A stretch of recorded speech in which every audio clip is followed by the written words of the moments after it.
Mina nginguSifiso Mashaba. Njengoba sihlangene namuhla kumhla ka-1 March 2026. Sihlangane umembeso kaBongiwe Dladla. Intokazi ngahlangana nayo ngo-2012. Lo nyaka lo wesi-14 nginale ntokazi. Sikhulele la sibantu bakule ndawo. Ukhuluma noBongiwe wakadlala isibongo okuMama Mashaba manje. Sahlangana nentokazi 2012. Saqhuba sabambana. Then sahlangana yena wayephuma eVarsity. Okay. Saqhubeka kwaba mnandi up until this day. Ngithanda ukubonga kuye for everything angenzele yona nabantwana bami.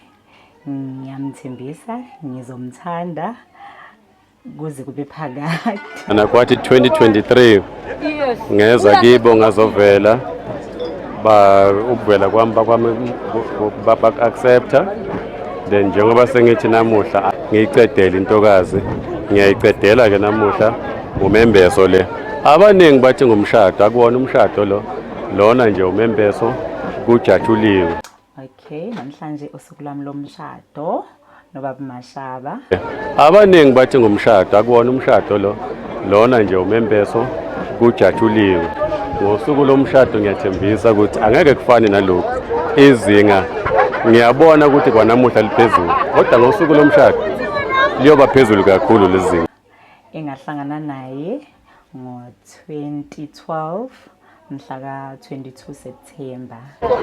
Ngithi intokazi yakwaDladla ayichubeke nokuyiphatha kahle, ayichubeke nokungithobela.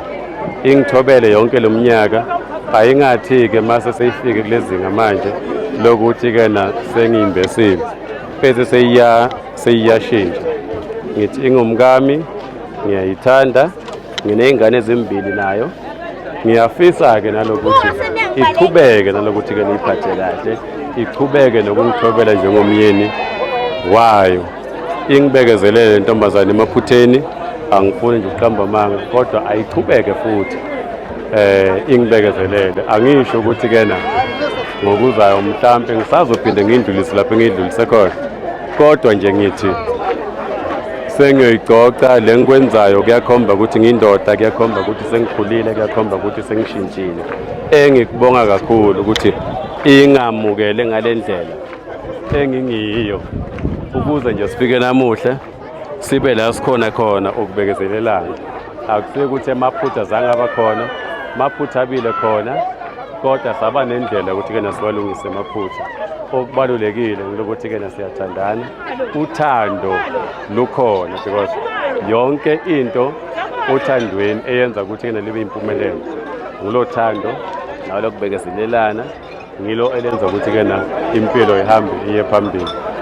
Ngithi ney'ngane zethu or iy'ngane futhi enginazo azibone ukuthi ubaba wenza kanjani, ngibe yisibonelo esihle kizo, ngoba la ngifike khona angifikisanga ukungayiphathi kahle. La ngifike khona kukhomba kona ukuthi-ke ngiyiphathe kahle, ngihloniphile, ngibahloniphile abazali, ngayihlonipha kwamina.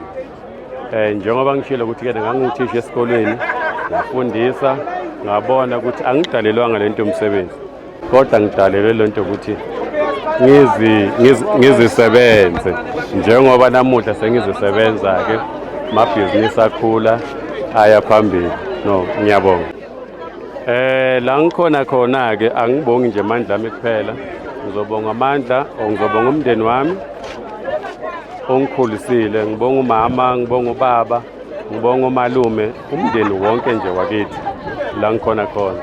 Ngibonge nabangani abangisapotile kule journey yami yokuthi ngifike la ngikhona khona, from esikolweni ngisase-university until ngize ngicale ku-business. Ngithi ngiyabonga kakhulu bafowethu. Ngesilungu baye bathi-ke na it takes a village to raise a child. Ngikubonile lokho kweyami impilo, so ngithi ngiyabonga nje kakhulu. Ngibonga iviyo, bengingalona ingcenye yeviyo, kodwa lifikile lazongeseka. Ngithi ngiyabonga kakhulu bafethu, ngiyabonga kumkhonyana omkhulu ongibambele wonke umsebenzi kusukela ucala, because awucalanga namuhla lo msebenzi, sewucala iviki elicala. I think esiqale Tuesday loko asilali senza ama-preparations senza sure ukuthi-ke nakonke kuhamba kahle. Ngibonge nakuBaba Madlangana ukuthi-ke nasiprovide nge-security nange-support nje from umcimbi uqala from ku-planning until kuze sifike lapho esikhona khona. Ezokuphepha zime kahle kakhulu la sikhona khona, asishaywa ivalo ukuthi ngaba khona inswelaboya engaphazamisa umcimbi. Umcimbi muhle kakhulu, uyoze uphetheke nje futhi umuhle, ayikho-ke into engaphazamisa. Bacaphi besimo babe nathi from Monday, loko basasenathi basazoba nathi futhi noma umcimbi ungasekho, because sesiyasaba man, sesaphila ezweni lapho sesisaba khona inswelaboya. Sithi vele sebayohlala bakhona ngoba ukuphumelela ku-attract izitha. Sesithi-ke asike sihlale vele sazi ukuthi la sesikhona khona izinga alisifani. Sesinalesimo sokuthi kumele la sikhona khona nje isimo sihlale sicashile. No, siyabonga. Kodwa nje wonke umuntu okhona baculi basazoperforma ngoba sibizena abaculi, sibiza uNgizwe Mchunu, sabiza uFeza, sabiza uMzukulu, sabiza uSwidi, uDuma Kahle uzoba khona, uCevu Uzile uzoba khona. Ngiyacabanga sengibabale bonke because cishe bawu-6 or 7 amaciko nje azoba khona namuhla anandisa. Sibonga nomphakathi ukuthi-ke na uphume ngobuningi bawo. Senze sure ukuthi-ke na wonke umuntu okhona la namuhla uzodla ngoba iy'nkomo esiyihlabile ziwu-12. So sinethemba-ke lokuthi wonke umuntu la ukudla uzokuthola.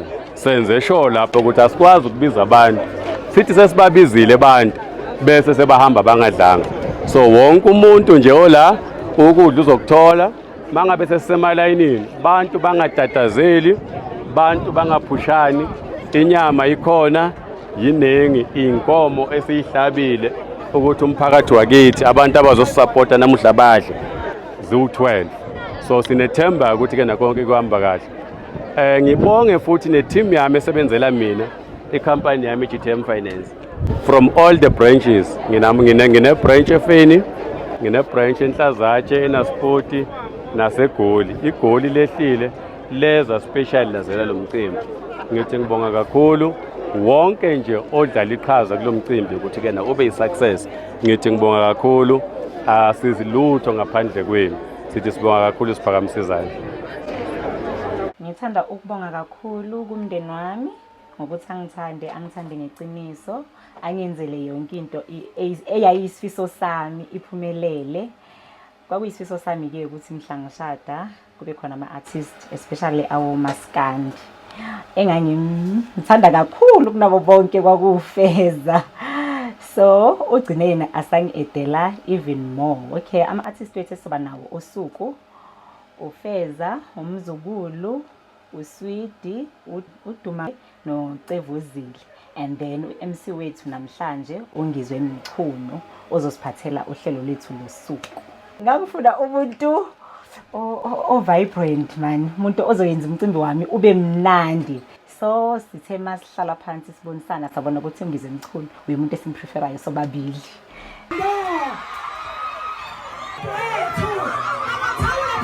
And then samkhetha-ke.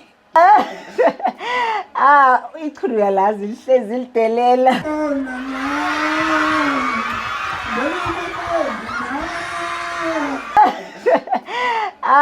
Ichunu uyalazi lihlezi lidelela. Noma ungana malini mawuganiwe yidla.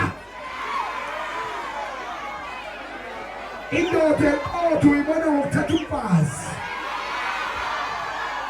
Indoda eneqiniso uyibona ngokuganwa. But nje akubanga nje iproblem. Uvumile nje kahle kamnandi.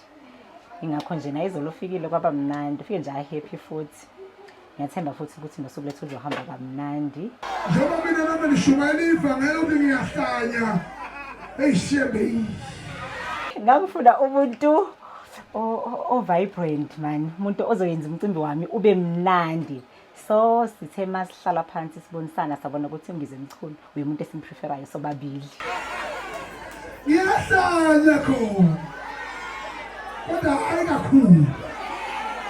Ngoba ngisaganiwe bangibekezelela abafazi bawu4. I'm still county. Ichulu yalazi lihlezi lidelela. Sengijabule kakhulu ngibona nobaba umalume lapha wala ekhaya kwadlala egqoke ijakhethi engayigcina ibhoko umandoza with-trophies. Ayiwona uthawula mama lwayo. Malume ayithwepho malume. Now. Le jakhethi ayikho ibhoko esitolo. Ayibabeka abantu abadala. Yeyigqoka umandoza with-trophies. Ufuna umuntu vibrant man, umuntu ozoyenza umcimbi wami ube mnandi. So sithe masihlala phansi sibonisana sabona ukuthi ngize Mchunu umuntu esimpreferayo sobabili.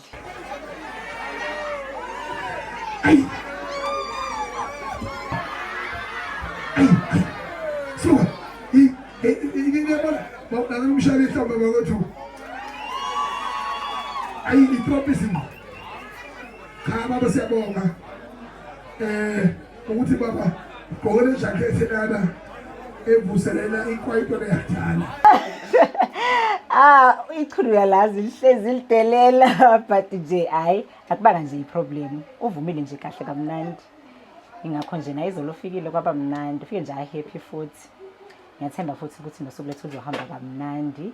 And ngithanda ukubonga kakhulu nomndeni wami wonke uphumelelile ukuza nakubajabulile ukuthi ngibahlanganisa ngento enhle. Ngibonge kakhulu ne-makeup artist yami uPhephile Magagula. Engithemba kufika eClazatshe kwaba uyena umuntu engimthembayo ngakho konke kwami. Namhlanje ngisazochubeka ngimthembe kuze ya.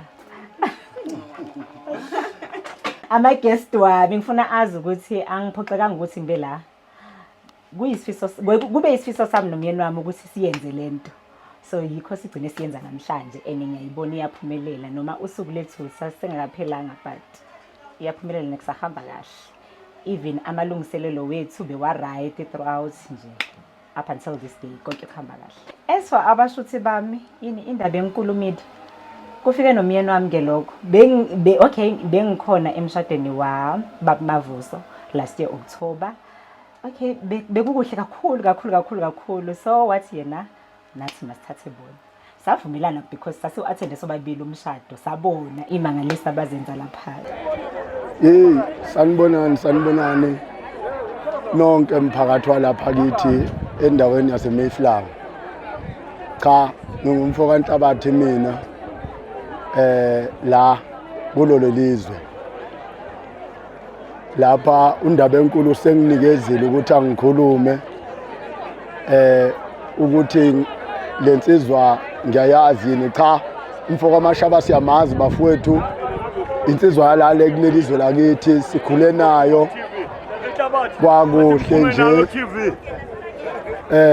njengoba nje insizwa obaba bathi bacela uphuma nathi nje ku-TV. Hawu sibonakala nje emaphepheni siphila nazo nje insizwa zazikhona ziphila. Angiyabonga bafowethu. Cha, siyambongela umfo kaMashaba bafowethu. Siyabonga umfo kaMashaba ukuthi namhlanje uyaphuma ebafanele uba insizwa uba ubaba ngoba indoda enhle yindoda ngokugana. Yasithi sihlanganise lento asithandane sibike lobazali sikhehlane kube mnandi. Noma ungana malini mawungaganiwe yidla. Indoda eqotho uyibona ngokuthatha umfazi. Indoda eneqiniso uyibona ngokuganwa. Ngoba indoda enhle yindoda ngokugana. Sibonga nje nokulikhuphula lelizwe lakithi mfo kaMashaba uliphakamise mfowethu yinto enhle leyo. Sinifisela inhlanhla ke ninomakoti niphathane kahle nihloniphane. Into enhle ke uma nithandana ukuhloniphana. Ayikho into ebaluleke ngangokuhloniphana uma nibambisene emshadweni noma othandweni. Ukuhloniphana yikona okuhamba phambili. Kodwa nje ngamafishane hayi mfo kaMashaba siyakubongela mfowethu. Ingathi uNkulunkulu anganisiza niphathane kahle ningenzeli lokhu kungenzeki lokuthi abantu bashada namhlanje noma bayalobolana namhlanje kodwa kusasa sebahlukene ngoba izwe abantu abasakhona ukuhloniphana emshadweni. Ngiyafisa ke mfowethu ngazuthi ningahloniphana nomakoti akuhloniphe nawe umhloniphe umakoti.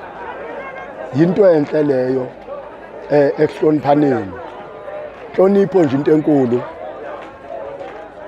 Yilokho engingakubeka zinsizwa abafowethu nonke njengoba silapha nje umfo kaMashaba la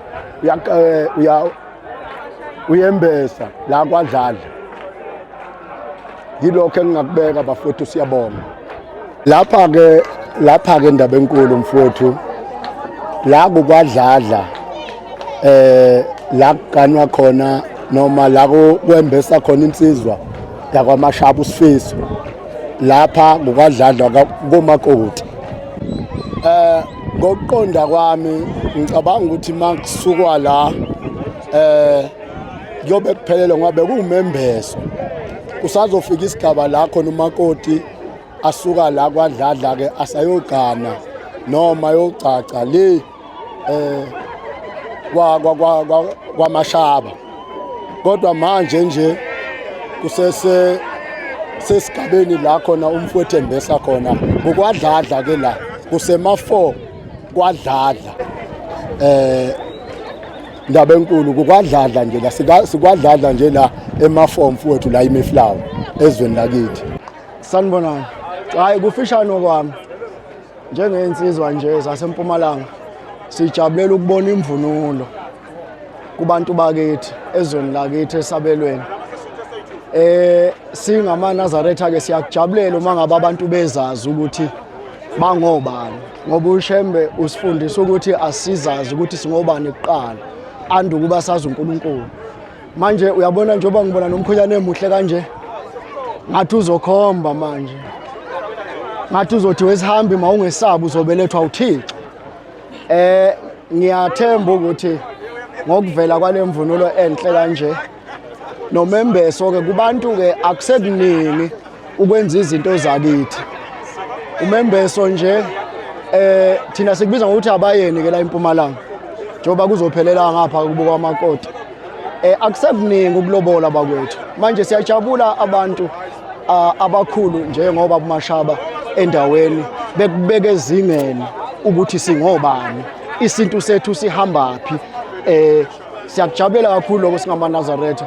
Sinethemba ukuthi izosijoyina lensizwa kungekudala ngoba sinamathempeli amaningi nje ayikakile. Kukhona iZamani, kukhona iThanda Ukukhanya, ngapha khona iThuthukani, ngapha khona iVukani. Igakwa amathempeli amaningi. Yingakho sikujabulela ukuthi isiyazazi ukuthi ubani. Izofika kuShembe isizazi ukuthi ubani. Siyabonga.